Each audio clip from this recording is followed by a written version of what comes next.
বন্ধুদের সাথে স্নান করতে গিয়ে জলে ডুবে মৃত্যু হলো দুই কিশোরের। মঙ্গলবার ঘটনাটি ঘটেছে কোচবিহার বানেশ্বর সংলগ্ন ঘরঘুরিয়া ব্রিজ এলাকায়। এদিন বিকেলে ওই দুই কিশোরের দেহ নদী থেকে উদ্ধার করে কোচবিহার এমজেএন মেডিকেল কলেজ হাসপাতালে নিয়ে আসা হয়। জানা গিয়েছে, মৃত দুই কিশোরের নাম ঐতিহ্য দত্ত, অয়ন্তিক ভৌমিক, দুজনেই কোচবিহারের বাসিন্দা। মঙ্গলবার বন্ধুদের সাথে তারা দুজন ঘরঘুরিয়া নদীতে স্নান করতে যায়।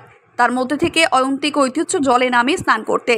নদীতে নামার কিছুক্ষণের মধ্যেই জলের তরে তারা দুজনেই ডুবে যায়। খবর জানাজানি হতেই তারা চাঞ্চল্য সৃষ্টি হয়েছে এলাকা জুড়ে। খবর পেয়ে ঘটনাস্থলে পৌঁছয় পুন্ডিবাড়ি থানার পুলিশ। দুই কিশোরকে উদ্ধার করে নামানো হয় ডুবুরি। ঘণ্টা খানেকের প্রচেষ্টায় দুজনকে উদ্ধার করে হাসপাতালে নিয়ে যাওয়া হলে কর্তব্যরত চিকিৎসকেরা তাকে মৃত বলে ঘোষণা করেন এবং এই ঘটনায় শোকের ছায়া নেমে এসেছে পরিবার সহ গোটা এলাকায়।